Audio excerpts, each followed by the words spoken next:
बच्चों मैं आपको क्लास 8 की हिंदी पढ़ाने जा रही हूँ। पाठ 2। पाठ का नाम है हिरनी। तो पाठ का सार देखेंगे बच्चों। देखो पाठ का सार क्या है। अनाथ होना अपने आप में एक अभिशाप है और उस पर अनाथ एक बालिका हो तो कोड़ में काज है वाली स्थिति हो जाती है। इस प्रकार की मानवीय संवेदनाओं की जितनी सुंदरता से निराला जी ने प्रदर्शित किया है वह सचमुच प्रशंसनीय है। प्रस्तुत कहानी में समाज की सोच और उसकी दूसरों के प्रति पूर्वाग्रह की प्रवृत्ति को प्रस्तुत किया गया है। तो ये बेटा ये पूरा पाठ आपको खुद पढ़ना है, यहाँ से लेकर के यहाँ तक पढ़ना है पहले, फिर इसके बाद आगे आइए, फिर यहाँ से लेकर के तुम्हें यहाँ तक पूरा दिखा रही हूँ मैं आपको फ़ोटो। यहाँ से लेकर के ये इतना इतना इतना और यहाँ तक पढ़ेंगे, ठीक है। इसके बाद आगे पेज पर आइए, यहाँ से लेकर के यहाँ तक पढ़ेंगे, ठीक है बेटा। फिर इसके बाद बेटा आपको शब्द अर्थ करना है। शब्द अर्थ यहाँ से लेकर के यहाँ तक करना है। फिर अभ्यास में आ जाइए। पहला के सही विकल्प पर सही निशान लगाइए। पहला बालिका की आंखें सजल हो गई, तो बेटा इसमें आएगा दे सजल हो गई, इस पर सही निशान लगाएंगे। दूसरा देखेंगे कुछ दिनों बाद धन संग्रह के लिए चिंदवर को मद्रास जाना पड़ा, तो इसमें मद्रास सही आएगा बे। फिर तीसरा देखेंगे संवाद या राजा साहब से मिलने के लिए चिंदवर उसके वास स्थल हो गया, तो इसमें बेटा ए आएगा चिंदवर सही है। फिर चौथा देखेंगे बेटा, चौथा है इसी समय इंग्लैंड से शिक्षा प्राप्त कर राजकुमार घर लौटे थे, तो इसमें राजकुमार सही आएगा। पांचवा देखेंगे लड़की की बीमारी के कारण हिरनी 2 दिन की छुट्टी ले गई, तो इसमें बेटा दिन सही आएगा बे।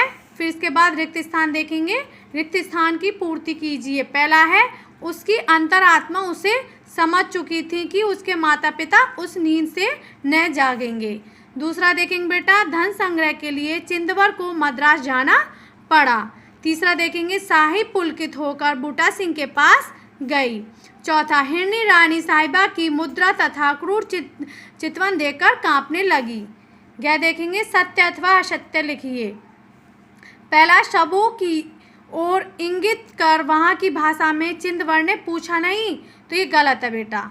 दूसरा है पहले चिंदवर ने अच्छी तरह से अपना दुपट्टा पहना दिया, ये सही है।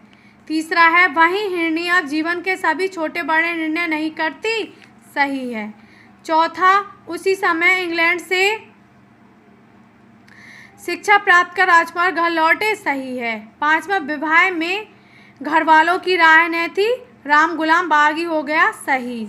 फिर है देखे बेटा घ निम्नलिखित का आशय स्पष्ट कीजिए, तो ये तुम्हें खुद लिखना है। उसकी अंतरात्मा उसे समझा चुकी थी कि उसके माता पिता उस नींद से न जागेंगे, तो उस लड़की की जो आत्मा थी अंदर से वो कह रही थी, वह समझ चुकी थी कि अब मेरे इस दुनिया में माता पिता नहीं रहे हैं, वो बाढ़ में बह गए हैं, तो ये बेटा तुम्हें अपने आप करना है।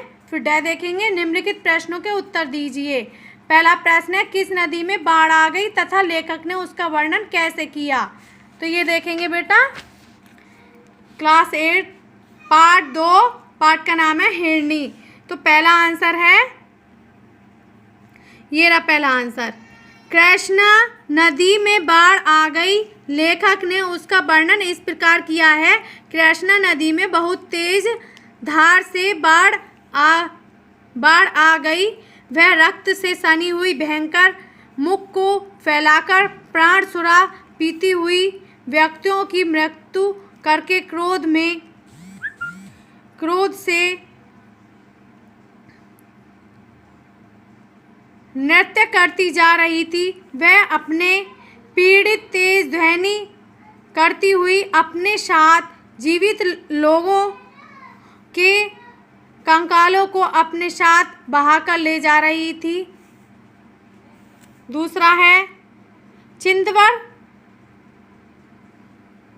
कौन था, उसने क्या देखा। उत्तर देखेंगे चिंदवर अकाल पीड़ितों की समुचित सेवा के लिए मद्रास के पतित पावन संघ के प्रधान निरीक्षक थे।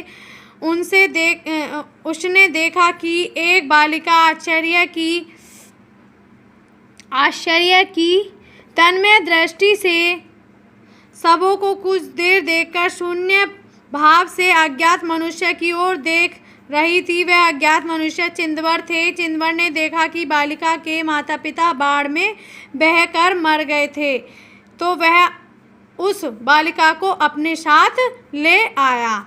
तीसरा देखेंगे, निर्वास बालिका का पालन पोषण किसने किया तथा उसको क्या नाम दिया। निर्वास बालिका का पालन पोषण सिंहपुर के राजा साहब के यहाँ रानी साहिबा की दासियों के साथ स्नेह तथा निरादर सहन करती हुई, उन्हीं में रहकर, उन्हीं के संस्कारों में ढली हुई, उन्हीं सेविकाओं के साथ पली बड़ी थी। रानी साहिबा उनके काम को देखकर बहुत प्रसन्न थी, इस कारण रानी साहिबा ने उसका नाम हिरनी रखा था। चौथा है, श्यामा कौन थी, उसने हिरनी पर क्या आरोप लगाया। उत्तर, श्यामा उर्फ रानी साहिबा की अन्य दासियों में से एक थी। उसने हिरनी पर आरोप लगाया कि वह झूठ बोलती है, उसकी लड़की को कोई जूड़ी बुखार नहीं है, और बोली हिरनी ने झूठा बहाना देकर आपसे 2 दिन की छुट्टी ली है। प्रश्न पाँचवा है, रानी साहिबा की नाक से खून की धारा क्यों बहने लगी। तो रानी साहिबा की नाक से खून की धारा इसलिए बहने लगी कि उसने हिरनी पर बेवजह ही गुस्सा किया था। हिरनी का कोई भी कसूर नहीं था, फिर भी उसे भयंकर दंड दिया जा रहा था।